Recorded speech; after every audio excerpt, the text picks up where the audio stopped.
Abigail Kirkwood.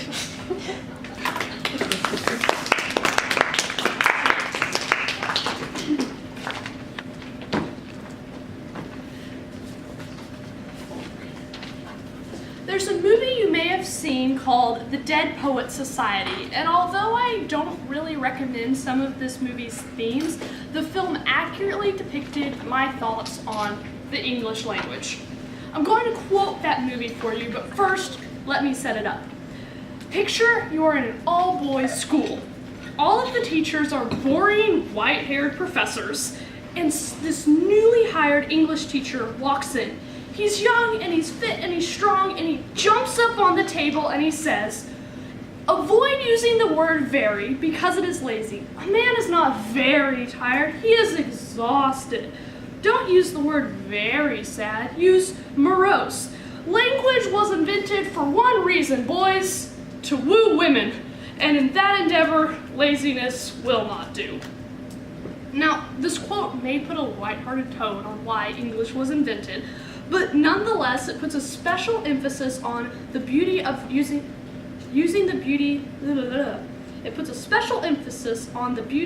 the words to describe your feelings and not being lazy about it.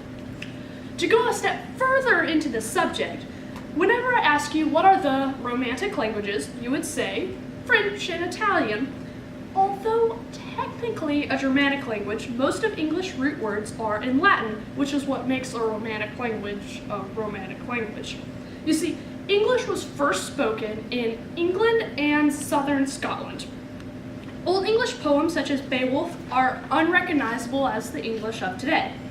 Only after the Norman conquest, you see, the Normans spoke French, did English start to form its modern day language. English is structured as the Germanic languages are, but since all of its 56% of English's words are in Latin root, it can be considered both a Romantic language and a Germanic language. Fun fact and side note. You see, the Romans were the one who spoke Latin, and so whenever languages started developing out of that, they started calling it Romantic languages. Thought that was interesting. In Middle English plays and literature, you can still hear the Roman roots of words. Think of Shakespeare. He wrote in English, as did Chaucer, Milton, and Edgar Allan Poe, and all of you think of them as being romantic and not lazy at all.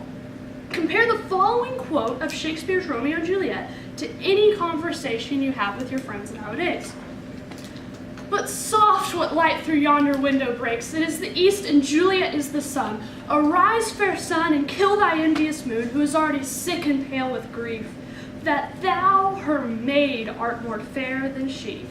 Be not her maid should see us envious, her vestal is livery and her but sick and green, and none but fools do wear it. Cast it off, it is my lady, oh my love, oh that she knew she were."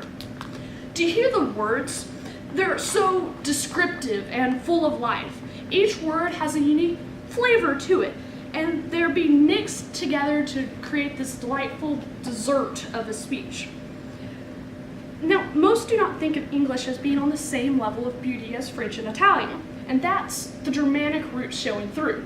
You know, when your uncle walks in at Thanksgiving and he's like, "Howdy, y'all," you really don't hear English. This Germanic roots coming through is the gruff, hard sound. You hear this as well whenever you read Scottish or Irish poetry. You can really hear the rough tones that are the original English. A better way to illustrate this is J.R.R. Tolkien's dwarves. You can hear these characters' way of life even as you read their language, as you read their lines throughout the book. A way to show you this is a part of the book when the Germanic dwarves talk to the more Romantic hobbit. Please listen carefully to the sounds of the words. "Smash the bottles and burn the corks, cut the cloth and tread the fat, pour the milk on the pantry door, leave the bones on the bedroom mat, splash the wine on every door, dump the cracks in the boiling bowl, pound them up with a thumping pole, and when you've finished, if any are whole, send them down the hall to roll." These words are so much more cross and hard and low as opposed to the high loftiness of the Romantic languages. So what I'm trying to say is, I suppose you don't really have to talk like Shakespeare to prove that you are knowledgeable in the ways of English.